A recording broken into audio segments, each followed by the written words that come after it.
வணக்கங்க. இன்னைக்கு நம்ம அம்மா சமையல் திரீஸ் சேனல்ல பார்க்க போறது முட்டை பணியாரம். அது எப்படி செய்யறதுன்னு பார்க்கலாம் வாங்க.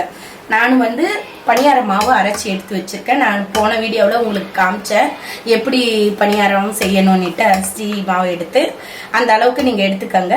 அப்புறம் 2 வெங்காயம் பொடியாக கட் பண்ணி வச்சுருக்கேன். கருவேப்பிலை தேவைக்கு தான். 2 பச்சை மிளகாய் பொடியாக கட் பண்ணி வச்சுருக்கேன். இது ஒரு தேங்காய் எப்படின்னா நம்ம 3 பத்த அளவுக்கு நான் துருவி எடுத்து வச்சுருக்கேன். இது முட்டை 3 முட்டை நல்லா உடைச்சிட்டு நல்லா அடித்து வச்சுருக்கேன். எண்ணெய் தேவைக்கு, உப்பு தேவைக்கு. இது எப்படி செய்யலான்னு பார்க்கலாம் வாங்க. நான் முட்டை அடித்து வச்சுருக்கோம் இல்லைங்களா, அதை இந்த மாவில் ஊற்றிக்கிறேன். அதே அளவுக்கு வெங்காயமும் போட்டுக்கிறேன்.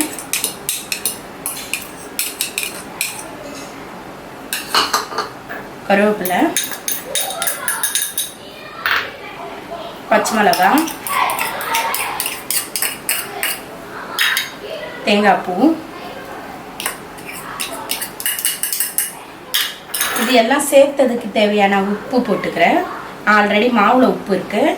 இந்த பொருளுங்க சேர்த்த இல்லைங்களா, அதுக்கேற்ற மாதிரி உப்பு. இதை நல்லா மிக்ஸ் பண்ணிக்கோங்க.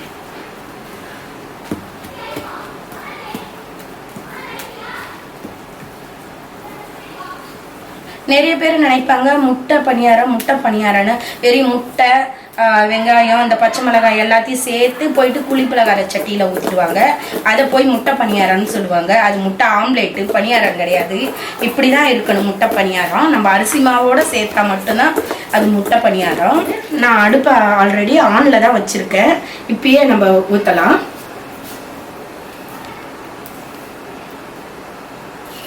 பாருங்க, 3/4 அளவுக்கு ஊற்றினாலுமே போதும்.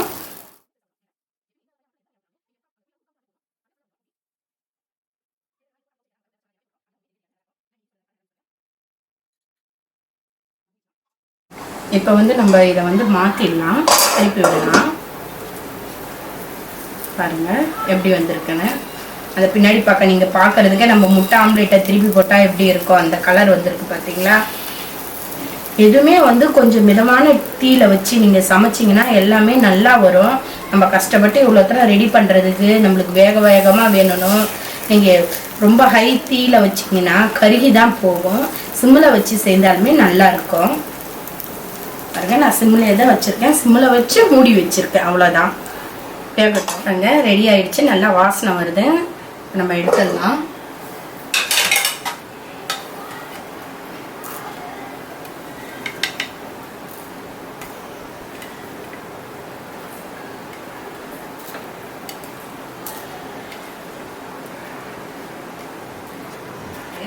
இப்படிதான் முட்டை பணியாரம் செய்யணும். இது ரொம்ப டேஸ்டா இருக்கும்.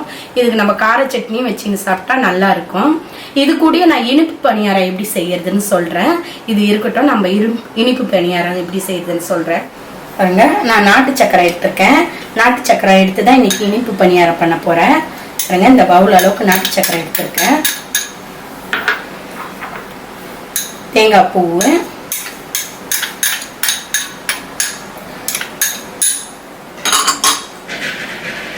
ஏலக்காய், நம்மளுக்கு வாசனைக்கு தகுந்த மாதிரி ஏலக்காய்,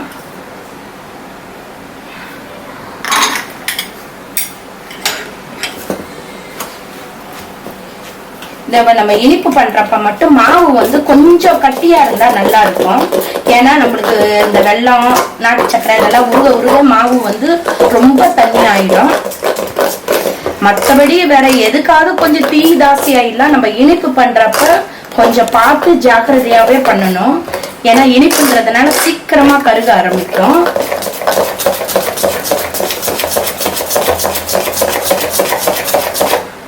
பாருங்க, நல்லா அப்படி கலக்கிட்டேன். இன்னும் உங்களுக்கு நிறைய தேங்காய் பூ வேணும்னாலும் தேங்காய் பூ போட்டுக்கலாம். நிறைய பேர் என்ன பண்ணுவாங்கன்னா பாசி பயிரை நல்லா மலர்ந்த அளவுக்கு வேக விட்டு அந்த பாசி பயிரும் இது கூட போட்டுப்பாங்க. அப்படி போட்டாலும் நல்லா இருக்கும்.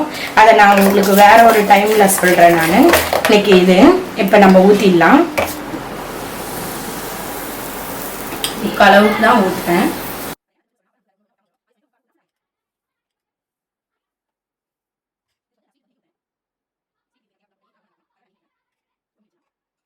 பாருங்க, நம்ம இப்ப திருப்பிடலாம். இதை மட்டும் நான் ஏன் அப்படி சீக்கிரம் எடுத்தனான்னு நம்மளுக்கு பின்னாடி அதை பாருங்க கருகாமல் வர்றதுக்கு தான் நான் முன்னாடியே எடுத்துட்டேன்.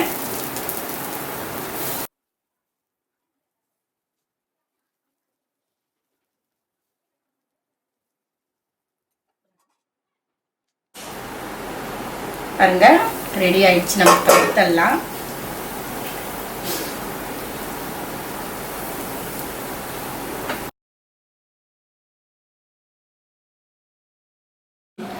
பாருங்க சூப்பரா ரெடி ஆயிடுச்சு நம்ம முட்டை குழி பணியாரம். அதே சமயத்துல நாட்டு சர்க்கரையில செய்த ஸ்வீட் குழி பணியாரமும் ரெடி ஆயிடுச்சு. இதை நீங்க வீட்டுல ட்ரை பண்ணி பாருங்க. ட்ரை பண்ணி பார்த்துட்டு எனக்கு கமெண்ட் பண்ணுங்க. இதை மாதிரி விதவிதமான சமையலை நீங்க தொடர்ந்து பார்க்கணும்னா நம்ம சேனலை லைக் பண்ணுங்க, ஷேர் பண்ணுங்க, மறக்காம சப்ஸ்கிரைப் பண்ணுங்க. நன்றி, வணக்கம்.